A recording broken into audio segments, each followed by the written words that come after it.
My mother wants the master bedroom, Daniel said, standing in the doorway of my bedroom like he was announcing a renovation he had already paid for. You can move your stuff into the small attic room by tonight. I stared at him.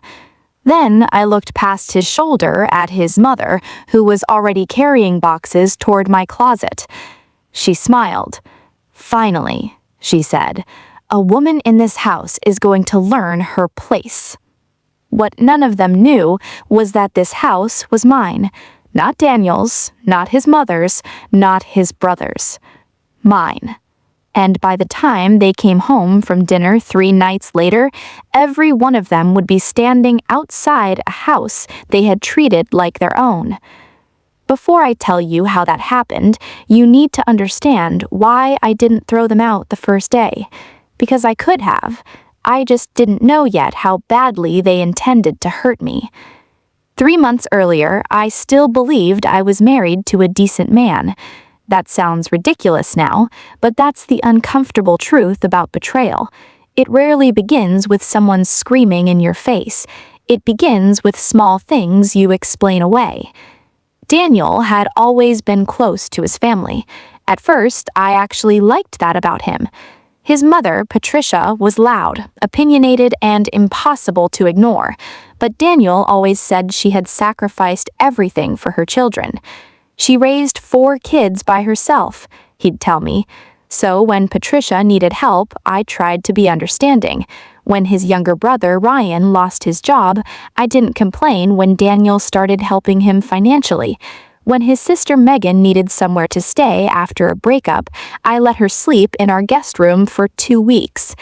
2 weeks became 5, 5 became 3 months, and somehow, without anyone asking me, my home slowly became a family shelter. The house itself was the one thing I had never compromised on. I bought it before I married Daniel. I had spent years saving for it. Every overtime shift, every bonus, every weekend I had worked instead of going shopping with friends had gone into that account. When I finally found the house, I remember standing in the empty living room with a set of brass keys tied together by a simple red ribbon. The realtor handed them to me. "You did it," she said. I cried. Not because the house was enormous. It wasn't.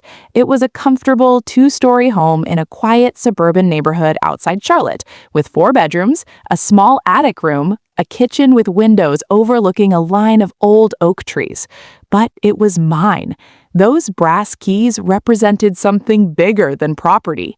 They represented every year I had spent telling myself, one day I'll have my own home. One day I'll have security. One day I won't have to depend on anyone. And then I met Daniel. He wasn't rich. He wasn't particularly ambitious, but he was warm. At least he seemed warm. He made coffee for me on Sunday mornings. He remembered little things. He held my hand when we walked. And when we talked about marriage, I told him one thing very clearly. My house stays in my name. He didn't argue. "Of course," he said. We signed a prenuptial agreement before the wedding. I didn't ask for it because I expected our marriage to fail. I asked for it because my father had spent years teaching me one lesson. Love and ownership were 2 different things. Daniel signed without complaint. At the time, I thought that was a sign of maturity. I didn't realize it was going to become the reason I survived him. The first real warning came after Patricia stayed with us for Thanksgiving. She stood in my kitchen one morning, looked around, and said, "This place is too big for 2 people." I laughed because I thought she was joking. She wasn't. "You should have your family here." My family? Daniel's family. She said it as if the distinction didn't matter. I smiled politely. "We have the guest room." She looked at me. "That's not what I meant." I didn't answer. Daniel walked in. "What are you 2 talking about?" "Your wife doesn't understand family," Patricia said. Daniel laughed. I didn't. That was the first time his tone changed. Not dramatically, just enough for me to notice. I should have paid attention. Instead, I told myself marriage required patience. Then Ryan moved in, then Megan, then Patricia, one by one. Every time I objected, Daniel had an explanation. Ryan needs time to get back on his feet. Megan doesn't have anywhere else to go. Mom can't live alone. And every explanation somehow ended with the same sentence. It's temporary. Temporary became a word I learned to hate. Because in Daniel's family, temporary meant permanent until someone finally resisted. The house changed quickly. My living room became Patricia's television room. My dining table disappeared under her medication bottles, nail, shopping bags, and unopened packages. Ryan parked his truck across the driveway. Megan started using my bathroom and leaving makeup across the counter. And then the food started disappearing. I would come home from work and find the groceries I had bought that morning gone. One evening, I opened the refrigerator. There was nothing left except mustard, half a lemon, and a bottle of water. I looked at Daniel. Did everyone eat? He shrugged. Mom made dinner. For everyone? Obviously. I stared at him. What was I supposed to eat? He sighed. There's cereal. That night, I sat on the edge of my bed and realized something that embarrassed me. I was becoming a guest in my own house, but I still didn't understand how far they were willing to go. Patricia began giving me chores, not asking, giving. Laundry needs folding. Ryan's sheets need changing. The bathroom upstairs needs cleaning. One Saturday morning, I walked into the kitchen and found a handwritten list taped to the refrigerator. At the top was my name. Underneath were 11 tasks. I stared at it for several seconds. Then I tore it down. Patricia walked in. "What are you doing?" "I don't work for you." She looked shocked. Then she laughed. "Daniel?" He came downstairs. His mother pointed at me. "She just tore up my list." Daniel looked at the pieces of paper on the floor, then at me. "Why would you do that?" "Because I'm not the maid." His expression hardened. "It's just a list." "No, it's not." Patricia folded her arms. "You see?" Daniel looked tired. "Can we not do this?" I waited for him to defend me. He didn't. Instead, he said, "Just clean up the kitchen." That was the moment something inside me shifted. Not shattered, shifted. Because I finally understood. Daniel wasn't confused about what was happening. He was choosing it. After that, I stopped arguing. Not because I had surrendered, because I started watching. And what I saw made my stomach turn. Patricia wasn't simply taking over the house. She was taking control of Daniel. She would whisper to him in the kitchen. They would stop talking when I entered.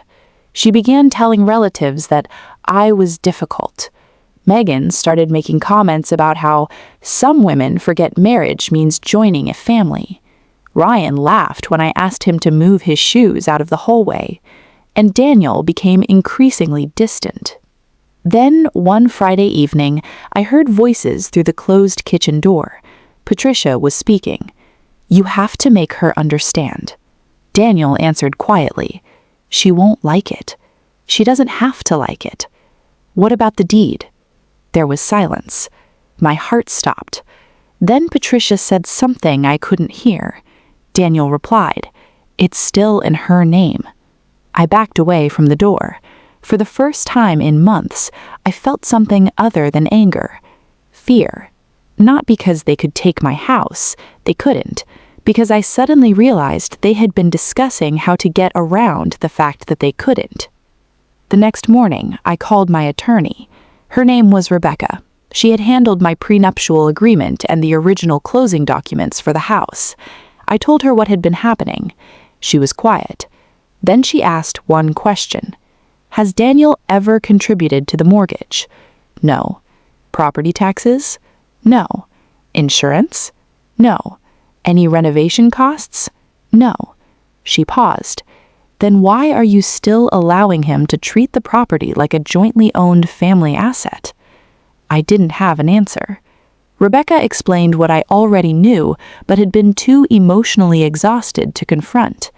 The deed was in my maiden name. The mortgage was in my name. The down payment had come from my premarital savings, and the prenup specifically addressed the property. Daniel had no ownership interest simply because he was my husband. But there was another problem. "Rebecca," I said, "they're living there." "Yes. Can I just tell them to leave?" "That depends on their legal status and the circumstances." I closed my eyes. "So what do I do?" She didn't hesitate. "Don't threaten them." I opened my eyes. "What?" "Don't tell them you're going to evict them. Don't warn them. Don't argue about the house. Document everything." She continued, "Then let me handle the legal side." For the first time in weeks, I felt calm. Not happy, not relieved. Calm, because I finally had a plan. I started documenting everything. The grocery receipts, the messages, the photographs, the list Patricia had taped to the refrigerator, the texts where Daniel told me his family was staying indefinitely, the recording from the night Patricia told him I should be moved to the attic. I didn't confront anyone. I simply watched. And the strangest thing happened. The more silent I became, the more careless they became. They thought I had given up. They became comfortable. They stopped hiding conversations. They talked about my house as if it already belonged to them. Patricia started telling neighbors she was finally getting the family settled. Megan posted pictures from my living room online. Ryan invited friends over without asking, and Daniel began sleeping in the guest room. One night, I walked past the door and heard Patricia speaking to him. "You need to make her understand that this is your family." Daniel said, "I'm trying." "Then take the master bedroom." I stopped walking. "You're her husband." He said nothing. Patricia continued, "If she refuses, tell her she can leave." I stood in the hallway, listening to my husband discuss removing me from the home I had purchased before he ever met me. Something inside me became very still. I went upstairs. I opened the drawer beside my bed, and there they were, the brass keys, still tied with the same ribbon. I held them in my palm. For a moment, I remembered the day I bought the house. I remembered what those keys had meant: security, independence, a promise to myself. I realized I had spent months trying to preserve a marriage while my husband was trying to turn my home into his family's property. That night, I made my decision. I wasn't going to fight for my place in the house. I was going to reclaim it. The following Monday, Rebecca came to my house. She brought another attorney and a licensed process server. I expected to feel nervous. Instead, I felt strangely detached. We sat at my dining table, the same table Patricia had covered with her belongings. Rebecca placed a folder in front of me. "Everything is prepared." I looked at it. 30 days?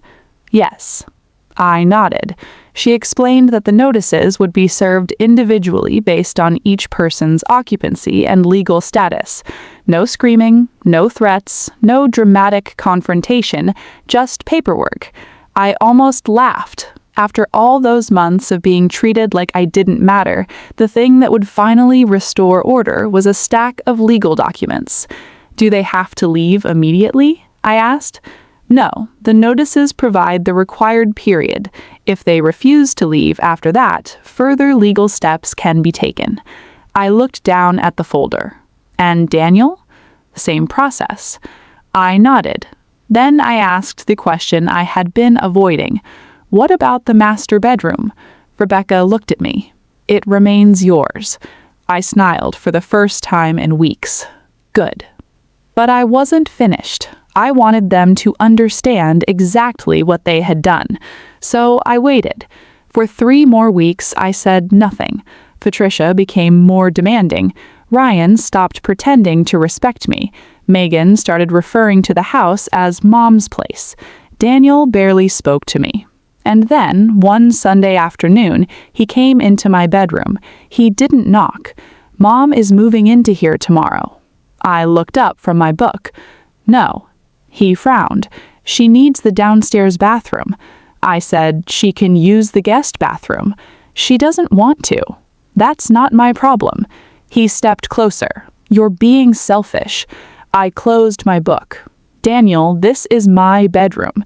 He laughed. You really think this is just about a bedroom? I said nothing. He continued. Mom comes first. There it was. The sentence that would eventually become the title of everything that happened next. My mother comes first, he said loudly. You need to understand that. I looked at him. Then I said quietly, Okay. He blinked.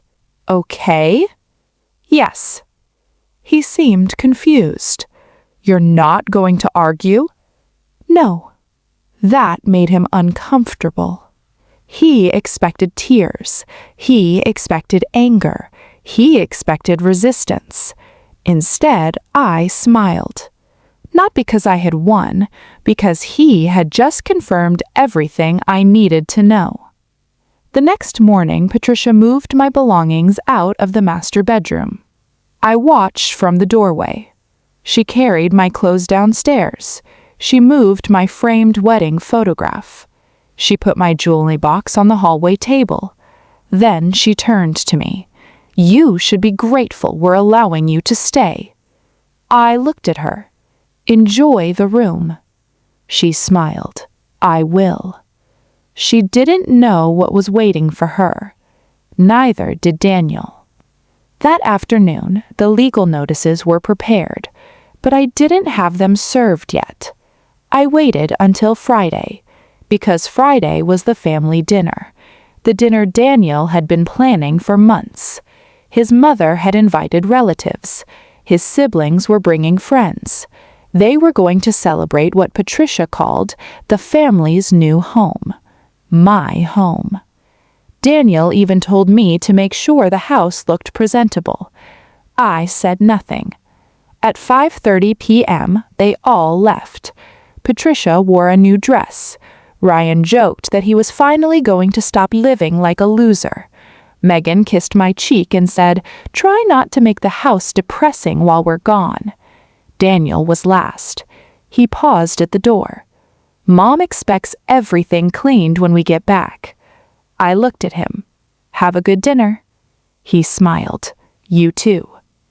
The door closed, and for the first time since they moved in, I was completely alone in my own house for exactly 6 minutes. Then the doorbell rang. Rebecca stood outside with 2 process servers and another attorney. I opened the door. She nodded. Ready? I looked at the brass keys hanging from the hook beside the door. Then I picked them up. Yes. One by one, the legal notices were served. Patricia, Ryan, Megan, Daniel. Each document explained the legal basis and the required move-out period. There was no yelling, no revenge speech, no dramatic announcement. Just signatures, paper, evidence, and the quiet sound of a plan finally becoming real. But there was one more thing. Rebecca looked at me. Do you want to change the locks tonight? I thought about it. Then I shook my head. Not tonight. She raised an eyebrow. When? I looked toward the clock. Tomorrow. She smiled. Fair enough. The family dinner ended around 10:30. I knew because Daniel texted me. Why aren't you answering? I didn't reply. Another message appeared. Mom is asking why the lights are off. I still didn't reply. Then, we're coming home. I stood in the hallway. The brass keys were in my hand. I heard cars pulling into the driveway. Laughter. Doors slamming. Voices. Then the front door opened. Daniel stepped inside. Why is it so dark? He reached for the light switch. Nothing. He tried again. Then he noticed me standing at the bottom of the stairs. What happened? I looked at him. Nothing. Patricia walked in behind him. She was laughing. Where is everyone supposed to sleep? I didn't answer. Ryan entered. Then Megan. Then several relatives. Patricia looked around. What is going on? I reached into my pocket and pulled out the first brass key. Daniel stared at it. Why do you have that? I held his gaze. Because they're mine. His expression changed. Then he saw the papers on the dining table. What are those? I said nothing. Patricia walked over. She picked one up. Her face went pale. No. Daniel grabbed it. He read the first page. Then the second. His face changed. What did you do? I finally answered. I served the notices. Patricia laughed. It was an ugly, disbelieving laugh. You can't evict family. I looked at her. I can ask them to leave a home they don't own. Daniel stepped toward me. You're my wife. Yes. This is our house. No. He froze. You said that? I nodded. The deed is in my name. The mortgage is in my name, and the money used to purchase it was mine before we married, and our prenup confirms it. Ryan looked at Daniel. You knew this? Daniel didn't answer. Patricia turned on him. You told me this was your house. Daniel whispered. I thought... I interrupted. You thought marriage gave you ownership. Silence. Then Patricia looked at me. You've been planning this. Yes. For how long? I looked at the brass key in my hand. Long enough. They thought the eviction notices were the revenge. They weren't. The real consequence was that they finally understood I had never been powerless. I had simply been patient. Over the next several weeks, the house became quieter. One by one, they packed. Ryan complained. Megan cried. Patricia threatened to call lawyers. Daniel alternated between anger and pleading. But the paperwork stood. And every time someone asked me to reconsider, I remembered the list on the refrigerator, the missing food, the bedroom, the attic, the conversations behind closed doors, and one sentence, my mother comes first. Fine. Then his mother could come first, just not in my house. 30 days later, the house was mine again, completely. I changed the locks. I removed the spare keys from drawers. I cleaned out the closets. I opened every window. And I stood in the master bedroom for the first time in months. My bed was back where it belonged. My photographs were back on the walls. The house was quiet.